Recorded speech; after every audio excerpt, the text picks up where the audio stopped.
मैं यह ज़रूर कहना चाहूँगा कि इस नौइयत के जो केसेस होते हैं जिसमें आवाम को बहुत बड़ी मुश्किलात का सामना करना पड़ता है और उनको रिलीफ चाहिए होता है, इसमें हमारी ख्वाहिश यही होती है कि ये केसेस चलें और उसमें आवाम को फौरी इंसाफ मिले।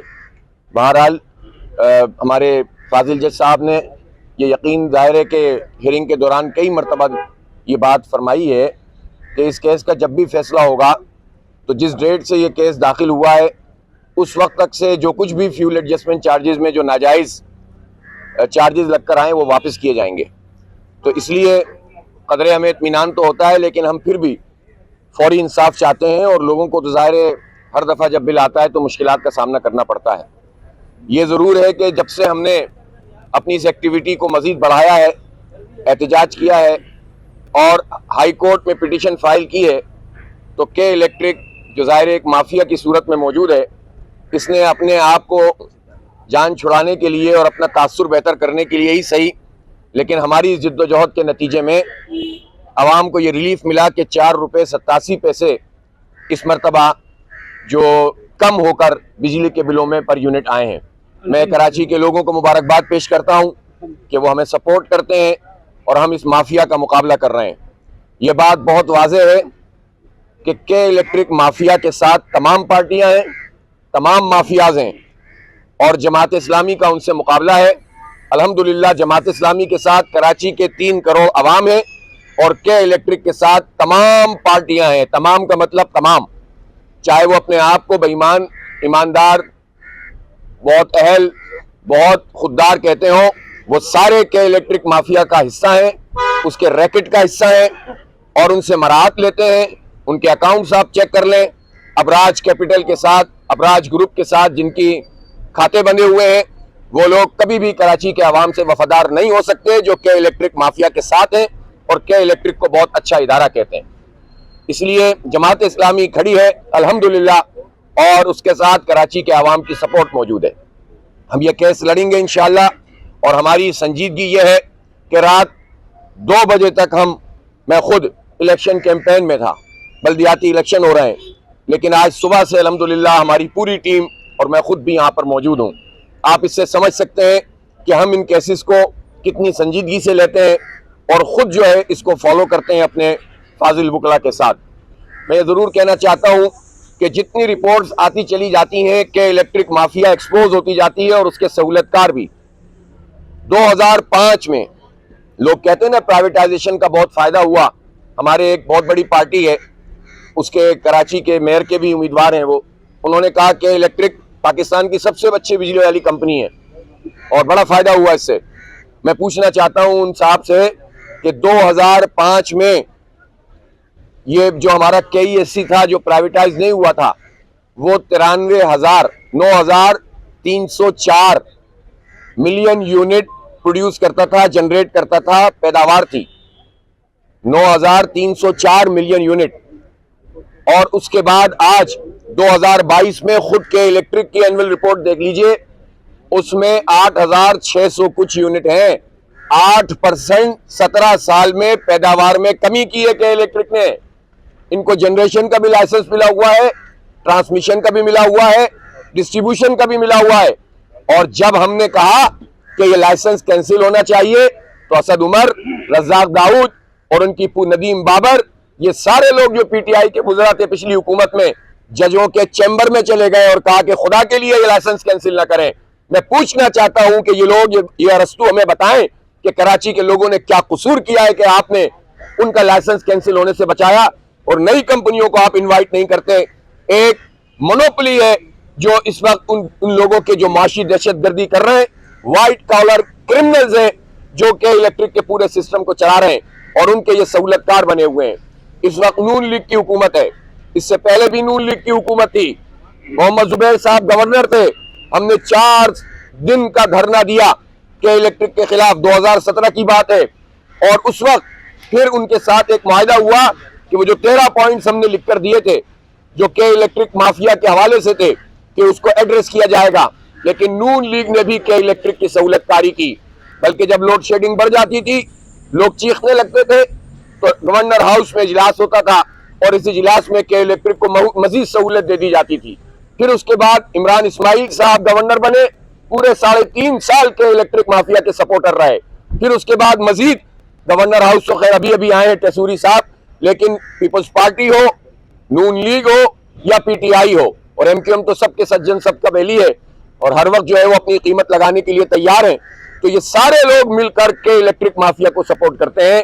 मैं बार बार ये बात दोहराता हूं कि कराची के लोगों को पता चलना चाहिए कि उनके हक में कौन लड़ रहा है और उनके खिलाफ माफिया का साथ कौन दे रहा है। मैं ये पूछना चाहता हूं, कराची में इस वक्त जो पावर प्लांट्स हैं, जिसमें कैनप के जो पावर प्लांट है वो 2200 मेगावाट जनरेट करता है, उसमें एक लकी का पावर प्लांट है वो 6600 मेगावाट जनरेट करता है, 660 मेगावाट जनरेट करता है। और इसी तरह से हब का जो है वो हबको का जो कोल का कराची का प्लांट है वो भी तकरीबन 1300 के करीब मेगावाट जनरेट करता है। ये 4120 मेगावाट कराची में बिजली प्रोड्यूस होती है। तो नेशनल ग्रिड से जो हमें बिजली मिलती है, अगर के इलेक्ट्रिक के हाथ से ये जनरेशन निकाल दी जाए और कौमी सतह पर ये हमें सस्ती बिजली मिलना शुरू हो जाए तो इनके प्रॉफिट हमें नहीं देने पड़ेंगे, इनकी किकबैक्स हमें नहीं देनी पड़ेंगी, हमें सस्ती बिजली मिलेगी और इस सस्ती बिजली का फायदा कराची के आवाम को होगा। जबकि बिजली एक्सेस है, पाकिस्तान में बिजली ज्यादा है, टेक और पे के मुआहदे हैं, ये बात वो लोग जानते हैं जो मईशत से भी वाकिफ है और टेक्निकल चीजों से भी वाकिफ हैं। यानी अगर हम चलाएं ना चलाएं, हम बिजली कंज्यूम करें ना करें, ऐसे मुआहदे गवर्नमेंट ऑफ पाकिस्तान ने किए हुए हैं कि हमें पेमेंट करनी होती है। ये पेमेंट इनके फुप्पा जी के घर से नहीं होती, ये मेरे और आपकी जेबों पे डाका डाल के ली जाती है। ये आप मोबाइल के ऊपर टैक्स देते हैं, उसके कार्ड के ऊपर। हमारे बच्चे जो बिस्किट खाते हैं उस पर भी सेल्स टैक्स लिखा हुआ होता है। हम लोग जो साबुन इस्तेमाल करते हैं उस पर भी हम टैक्स देते हैं। गरीब लोग टैक्स देते हैं, मिडिल क्लास लोग टैक्स देते हैं, तो मुल्क का निजाम चलता है। लेकिन ये पेमेंट कर रहे हैं और बिजली कंज्यूम नहीं हो रही कराची में। कराची ने क्या कसूर किया है? जो 54% एक्सपोर्ट करता है, 67% रेवेन्यू जनरेट करता है, तो उसकी बिजली कराची में इस्तेमाल क्यों ना हो और इसके इलेक्ट्रिक माफिया को दरमियान से क्यों ना हटाया जाए? जनरेशन गवर्नमेंट चलाए, ट्रांसमिशन और डिस्ट्रीब्यूशन दूसरी कंपनियों को इन्वाइट करें, कंपटीशन पैदा करें। सीधा सीधा फार्मूला है, लेकिन यह सीधा फार्मूला अवाम के हक में है, माफियाज के खिलाफ है। इसलिए Noon League, PTI, Peoples Party, MQM सब माफियाज का साथ देते हैं, कराची के अवाम का साथ नहीं देते। इसलिए कराची के अवाम भी अब इंतकाम ले रहे हैं। और आप देखें, मुल्क भर में ज़िमनी इंतखाब होता है और 50-50% कास्टिंग होती है। कराची में ज़िमनी इंतखाब होता है 12%, 8%, 11%, 14% कास्टिंग होती है। अब लोग ये ना समझें कि कराची के अवाम पॉपुलर लीडरों की जेब में पड़े हुए हैं कि जब आएंगे और आके लोग वोट डालेंगे, लोग आपसे 1100 अरब रुपए के पैकेज का हिसाब भी लेंगे, लोग 15 साल की पीपल्स पार्टी की करप्शन का हिसाब भी लेंगे, नून लीग ने जिस तरह इस शहर को इग्नोर किया उसका हिसाब भी लेंगे, 35 साल की दहशतगर्दी का एमक्यूएम से भी हिसाब ले रहे हैं और उन लोगों से भी हिसाब ले रहे हैं जिन्होंने कराची से भरकर वोट तो लिए थे लेकिन कराची की तरफ पलट के नहीं देखा। उनकी यहाँ की लीडरशिप अगर कैपेबल होती तो आज ये सूरत हाल न होती, कराची में कोई बड़ा प्रोजेक्ट शुरू होता, कराची में कोई डेवलपमेंट होती।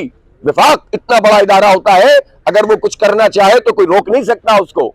इसलिए हम ये समझते हैं कि माफियाज का मुकाबला जमात इस्लामी से है, माफियाज का मुकाबला कराची के अवाम से है और कराची के अवाम को जमात इस्लामी पर अल्हम्दुलिल्लाह वो एतमाद कर रहे हैं। लेकिन हो ये रहा है कि जूं जूं अवाम का ये ताल्लुक जमात से बढ़ता जा रहा है, तराजू निशान पे वो मोहर लगाना चाहते हैं, बल्दियाती इंतखाब हम कराना चाहते हैं, उतना ही ये भागने की कोशिश करते हैं। कभी एक बहाना, कभी दूसरा बहाना, कभी तीसरा बहाना। आज भी इलेक्शन कमीशन ऑफ पाकिस्तान में वहां इजलास हो रहा है। अब क्यों हो रहे हैं ये इजलास? चीफ इलेक्शन कमिश्नर को तो बिल्कुल आउटराइट रिजेक्ट कर देना चाहिए इनके खतूत को। इससे कंफ्यूजन पैदा होता है, पॉलिटिकल वर्कर भी डिस्टर्ब होता है, पॉलिटिकल राय भी डिस्टर्ब होती है, अवाम भी डिस्टर्ब होते हैं। और ये चाहते हैं कि अगर इलेक्शन इनको चूंकि कराना पड़ रहा है तो इस तरह कंफ्यूजन रखो कि उसके नतीजे में लोगों की जो कास्टिंग है वो कम हो जाए और हुकूमती पार्टियां मैनेवरिंग करके, धांधली करके अपनी मर्जी के नताज हासिल करें। जमात इस्लामी ही मुकाबला कर रही है। मैं पूछना चाहता हूं, जो बड़ी बड़ी पार्टियां हैं, ज़िमनी इंतखाबों का जिनको इतना मरोड़ है, जो बेरंग बेबू बेजायका है, वो बल्दियाती इंतखाब के लिए इतना जोर क्यों नहीं लगा रहे? वो उसके लिए क्यों नहीं धरने देते? वो उसके लिए, कराची के हक के लिए कोई नहीं उठेगा और अपनी सियासतबाजी के लिए सब काम करेंगे। इसलिए कराची के लोगों को समझना चाहिए कि ये भाग रहे हैं, हम पीछे पीछे जाएंगे। अब 23 अक्टूबर को इंतखाब होना चाहिए और इस इंतखाब में इंशाल्लाह कराची के अवाम जमात इस्लामी का मेयर लेकर आएंगे, उसकी पूरी टीम लेकर आएंगे इंशाल्लाह। आप लोगों की तशरीफ आवरी का बहुत शुक्रिया। आपने तो ये बता दें कि पंचायती इलेक्शन के हवाले से आप जिस तरह कह रहे हैं कि मेहनत की जा रही है, कैंपेन की जा रही है, अभी जो NA 239, 237 के इलेक्शन हुए उसमें बड़े बुरे रिजल्ट आए वोटिंग के हवाले से देखा जाए, तो क्या तैयारी हो रही है? दूसरा ये है कि पंचायती इलेक्शन होने जा रहे हैं या फिर दोबारा पोस्टपोन हो रहे हैं, क्या लग रहा है? और के इलेक्ट्रिक के हवाले से नेपरा में जब आपने हेयरिंग में अपने स्टेटमेंट दिया था, तो अब तक जितनी आपने वर्किंग की है, या के इलेक्ट्रिक के अलावा कोई और ऐसी कंपनी आपके सामने आई है जो कराची में बिजली सप्लाई करने की बात करती है और जिसके पास अपना सरमाया मौजूद है? 3 सवाल हैं आपके। पहली बात तो यह है कि 239 और 237 में जो वोट कास्टिंग कम हुई है उसका सबब मैंने आपको बताया कि लोगों ने दिलचस्पी इसलिए नहीं ली कि इसका कराची के अवाम के मसाइल से कोई ताल्लुक नहीं है। कराची के लोग चाहते हैं बल्दियाती इंतखाब हो, उनका मेयर आए, उनकी सड़कें बने, उन करप्शन खत्म हो इन सड़कों के ऊपर। 14 अरब रुपए के पैचवर्क के साथ, करोड़ों रुपए के इश्तिहारात के साथ पीपल्स पार्टी मजीद 80% करप्शन करने जा रही है। ये कराची का मेयर होगा तो कम से कम इसको रोकेगा तो सही। इसमें कम से कम ये तो होगा कि 70-80% तक तो जो है वो अब खुद करप्शन जब जमात इस्लामी के लोग नहीं करेंगे इंशाल्लाह, तो उसके नतीजे में ये पैसे अवाम पे तो लगना शुरू होंगे। तो मैंने एक मिसाल दी है आपको, बदतरीन सूरत हाल से शहर दो चार है, तो लोग तो बल्दियाती इलेक्शन चाहते हैं, लोग ज़िमनी इंतखाब नहीं चाहते। इसीलिए आप देखें कि पंजाब में वेव बनी, KP में वेव बनी, कराची में पॉपुलरिटी है मुख्तलिफ जमातों की, और खुद ज़ाहिर खान साहब इलेक्शन लड़ रहे थे, उनको लोग पसंद भी करते हैं, लेकिन लोगों ने खान साहब से नाराजगी का इजहार किया है कराची के लोगों ने, और उन्होंने कहा है कि खान साहब ऐसा तो नहीं होगा 3.5 साल में 3.5 दिन 3.5 घंटे के लिए आए आप और उसके बाद हमसे कहें कि वोट भी भर भर के डालें। तो आपको अपना कंडक्ट और आपकी अपनी पार्टी को देखें, और ये तो खुद सवालिया निशान है कि उनकी पार्टी एक सीट पर इंतखाब सही से नहीं लड़ सकी और अपना वोट नहीं बचा सकी। अगर बिलफर्ज उनका वोट है, उनकी पूरी पार्टी एक NA की सीट नहीं बचा सकी, तो वो कराची में क्या डिलीवर करेंगे? तो बेड़ा गर्क तो हुआ है, और उसके नतीजे में कराची के लोग सफर कर रहे हैं। भर के मैंडेट दिया था और इनकी पार्टी के लोग आपस में लड़ते रहते हैं, कोई काम करते नहीं है, गलत गलत रिपोर्टें खान साहब के हाथ में पकड़ा देते हैं। कभी 1100 अरब रुपए के पैकेज का ऐलान करा देते हैं, कभी 162 अरब रुपए के पैकेज का ऐलान करा देते हैं, कभी K4 मंसूबा उनसे कहलवा देते हैं कि हम बनवा रहे हैं और हमने मुकम्मल करवाया। कुछ होता ही नहीं है जमीन पर। एक दफा तो खान साहब ने आकर यहाँ पर ये कह दिया कि सर्कुलर रेलवे हम 2 साल के अंदर बना देंगे और इसमें जो है वो 200-300 अरब रुपए लगेंगे।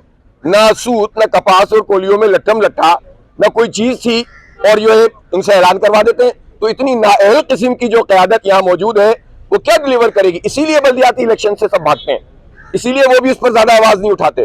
तो हम तो ये कहते हैं कि ज़िमनी इंतखाबों से लोगों की अदम दिलचस्पी इस बात का इजहार है कि कराची के लोग बल्दियाती इलेक्शन और अपनी पसंद की क़यादत चाहते हैं, नंबर 1। और नंबर 2, जो आपने के इलेक्ट्रिक की बात की, तो इसकी प्राइवेटाइजेशन के अमल से लेकर आज तक जमात इस्लामी इस पूरे फ्रॉड के खिलाफ है, और हमने जितनी भी अपनी सबमिशन है नेपरा में भी जमा कराई हैं, सुप्रीम कोर्ट भी गए हैं, हाई कोर्ट्स में भी गए हैं, और अल्लाह का शुक्र है कि अब बात बनना शुरू हुई है। पहली मरतबा एक सीरियस किस्म की प्रोसीडिंग्स हो रही हैं। आज अलबत्ता ये जरूर हुआ कि अगली डेट दे दी गई है, लेकिन मैं समझता हूँ कि एक सीरियस प्रोसीडिंग होगी। और पिछले दिनों वो जो चार्जेस मुर्तज़ा वहाब साहब लगाना चाहते थे वो रोक दिए गए हैं। ये भी एक बड़ी कामयाबी है कराची के लोगों की, उसका केस भी चल रहा है, तो ये जरूर है। और जहां तक इसका ताल्लुक है कि और कंपनियां, पूरी दुनिया में कंपनियां आती हैं काम करने के लिए, यहाँ क्यों नहीं आएंगी? कराची अपने बदतरीन हालात में भी बेहतरीन इन्वेस्टमेंट की जगह है इस वक्त, कोई इसको इग्नोर नहीं कर सकता। यहाँ पर 32 लाख सारिफीन है, इन सारिफीन को देखकर कौन नहीं आएगा? लेकिन जब आप अपनी पसंद के मोनोपोलाइज जो क्रिमिनल्स हैं और माफियाज हैं और डाकू हैं, उनको ये सारी पार्टियां फेवर देंगी, तो फिर कौन आएगा यहाँ? इसलिए हम ये कहते हैं कि ओपन और कंपटीशन कमीशन जो बना हुआ है, इसके तहत जो है कंपनियों को इनवाइट करना। जनरेशन तो देनी नहीं चाहिए किसी को, जनरेशन तो है हमारे पास, ट्रांसमिशन और डिस्ट्रीब्यूशन के लिए कंपनियां होनी चाहिए। अच्छा साहब, आपने 4 रुपए बिजली पे जो रेट कम हुआ उसका क्रेडिट आप के इलेक्ट्रिक को देते, जब के इलेक्ट्रिक ने तो ऐसा कोई काम नहीं किया। नहीं, के इलेक्ट्रिक कौन दे रहा है? वो फेडरल गवर्नमेंट ने 4 रुपए कम किए। दूसरा सवाल है कि आप 2 बजे रात तक कैंपेन चला रहे हैं बल्दियाती इलेक्शन के हवाले से, लेकिन सिंध गवर्नमेंट ने फिर दरखास्त दे दी कि 3 महीने के लिए मुलतवी कर दिए जाए। अच्छा, एक तो ये कि के इलेक्ट्रिक ने नहीं किया, वो फ्यूल एडजस्टमेंट चार्जेस में इस मरतबा हमारे प्रेशर के नतीजे में के इलेक्ट्रिक ने ये कहा कि चूंकि हम तो बहुत ईमानदारी से काम करते हैं, जब बढ़ते हैं तो बढ़ा देते हैं, कम होते हैं तो घटा देते हैं। आप यकीन करें ये पिटीशन नहीं होती और जमात इस्लामी मौजूद नहीं होती तो ये 4 रुपए 88 पैसे बढ़ाते, कम नहीं करते। आप यकीन करें, ये तो प्रेशर है आवाम का, और हमारी पिटीशन है, हमारी जिद्दोजहद है, हमारी सीरियसनेस है, जिससे कराची के आवाम को रिलीफ मिल रहा है। अभी तो हम एक पिटीशन और करने जा रहे हैं, 50 अरब रुपए क्लॉ बैग के खाए हुए के इलेक्ट्रिक वाले हमारे, अभी वो पिटीशन भी आएगी इंशाल्लाह। अब नहीं, हम अब एक एक करके इनको पीछे करेंगे इंशाल्लाह। और जहां तक आपने दूसरी बात क्या पूछी, हम तो अपने हिस्से का काम कर रहे हैं। हम एक जमहूरी पार्टी है, सिंध गवर्नमेंट जमहूरियत की जीम के नुक्ते से भी वाकिफ नहीं है।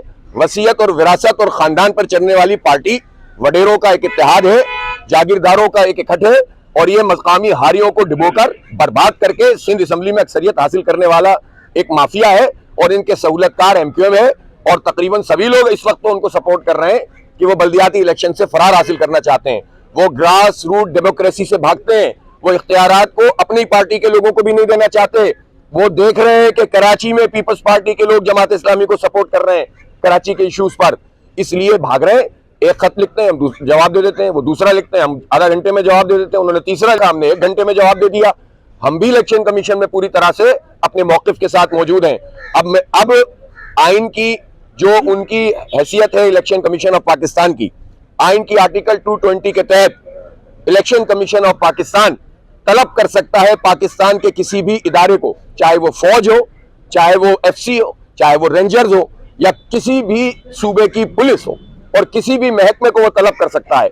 जब ये इख्तियार चीफ इलेक्शन कमिश्नर को हासिल है, तो चीफ इलेक्शन कमिश्नर को अब ज्यादा लोगों के सवाल के खतूत लिख कर लोगों को कंफ्यूज नहीं करना चाहिए। उन्हें हुक्म देना चाहिए कि आर्मी तैनात हो, उन्हें हुक्म देना चाहिए कि रेंजर्स को तैनात किया जाए, और अगर सिंध पुलिस नहीं लगाते ये तो इनके खिलाफ कार्रवाई की जाए। तो ये है असल काम करने का।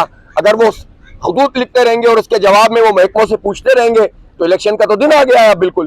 तो आप लोगों को कंफ्यूज करके खुद इंतखाबी अमल को सबूताज करने की कोशिश कर रहे हैं। इलेक्शन कमीशन को उसका हिस्सा नहीं बनना चाहिए। अब साहब आपने कहा कि रज़ाक दाऊद असद उमर वाले जजों को चेंबर में बैठ के फैसले बैठ कर नहीं कहा, जो मैंने कहा है मैं उस पर चेंबर में चले गए, हाँ इसलिए गए, तो वहाँ ये रिपोर्ट हुआ है, ठीक है, ये रिपोर्ट हुआ है। आपको ये भी पता है कि जजों से वो फैसले जो है ना उल्टे सीधे, मेरे भाई सुन लें जो मैंने कहा है, यहाँ पे आप आए हैं। मेरे प्यारे भाई मेरी बात सुने आप, जो मैंने कहा है उतनी रखें। मैंने कहा कि जब एक्सक्लूसिविटी इनकी खत्म होने जा रही थी, जो मोनोपोलाइज इनका लाइसेंस है उसके ऊपर क्वेश्चन हो रहा था, चीफ जस्टिस साहब ने ये सारे सवाल किए थे जो हमने उठाए हुए। उन्होंने पूछा था इसके मालिक कौन है, इसका बाप कौन है, क्या इलेक्ट्रिक का, ये हमने नहीं पूछा था, ये चीफ जस्टिस ने पूछा था सुप्रीम कोर्ट के। ये उन्होंने पूछा था कि ये लोड शेडिंग क्यों करते हैं, इन पे तो ये किस तरह से इलाकों के इलाके बिजली काट देते हैं, सारे सवाल उन्होंने किए थे। और उसके बाद ये बिल्कुल वाजे होने जा रहा था कि इनका लाइसेंस कैंसिल हो जाएगा, तो ये रिक्वेस्ट करने चली गई थी उस वक्त की पीटीआई की विफाकी हुकूमत, रिक्वेस्ट करने चली गई उनके चैम्बर में जाकर उन्होंने बात की। और ये तरीका होता है कोर्ट्स में, और वहां उन्होंने रिक्वेस्ट की कि इनका लाइसेंस कैंसिल नहीं करें, यूं हो जाएगा वो हो जाएगा, हम ठीक करते हैं इसको, हम ये करते हैं। ये मैंने जो बात की है वो ये है। ठीक है सर।